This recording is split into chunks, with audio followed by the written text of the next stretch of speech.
ప్రకాశం revenue అధికారులతో భూముల సేకరణపై చర్చ.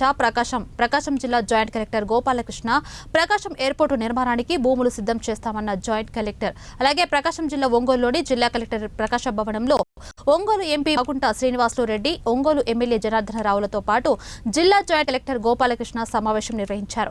ఈ సందర్భంగా రెవెన్యూ అధికారులతో భూముల సేకరణపై చర్చించారు. గతంలో ప్రతిపాదించిన 723 ఎకరాల భూమిని పరిశీలించామని, త్వరలో ఈ భూములకు సంబంధించి అడ్డంకులను అధిగమించి ఎయిర్పోర్టు నిర్మాణానికి భూములు సిద్ధం చేస్తామన్నారు. ఆంధ్రప్రదేశ్లో అన్ని ప్రాంతాల్లో ఎయిర్పోర్ట్లు వచ్చేటట్టుగా కూడా ఆలోచించమని వారు కూడా చెప్పినారు.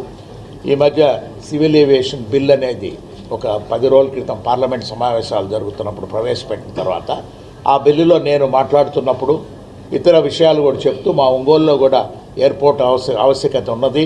ఇది చాలా కాలంగా లిటిగేషన్స్ ఉండబట్టి ఇది ఆగిపోయి ఉన్నది, కానీ దానిని ముందుకు తీసుకురావాలి అనేది మంత్రి గారిని, సివిల్ ఏవియేషన్ మినిస్టర్ గారిని కూడా కోరటం జరిగింది. అందుకు ఆ తర్వాత ముఖ్యమంత్రి గారు ఢిల్లీకి వెళ్ళినప్పుడు మన 17వ తారీఖు రివ్యూ సివిల్ ఏవియేషన్ మినిస్టర్ గారితో కూడా ఒక రివ్యూ పెట్టుకున్నప్పుడు ఆంధ్రప్రదేశ్లో ప్రస్తుతం 7 ఎయిర్పోర్ట్లు ఉన్నాయి. ఈ 7 కాకుండా ఇంకొక 7 ఎయిర్పోర్ట్లు కూడా మనం తయారు చేయాలనేది ముందుకు తీసుకురావటం ప్రతిపాదన. అందులో మనం ఒంగోలు కూడా ఉండటం అనేది ఎంతో సంతోషంగా మేము మా గౌరవ శాసనసభ్యులు జనార్దన్ గారు మేమెంతో వారు ప్రకటించిన దానికి చాలా ఆనందపడ్డాం.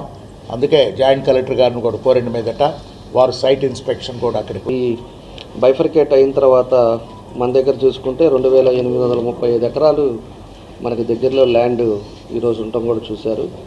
అది కూడా జేసీ గారు పర్సనల్గా వెళ్ళి ఆయన కూడా ఐడెంటిఫై చేసి అదంతా కూడా ఈరోజు ఉంది, ల్యాండ్ అట్లానే ఉందనేది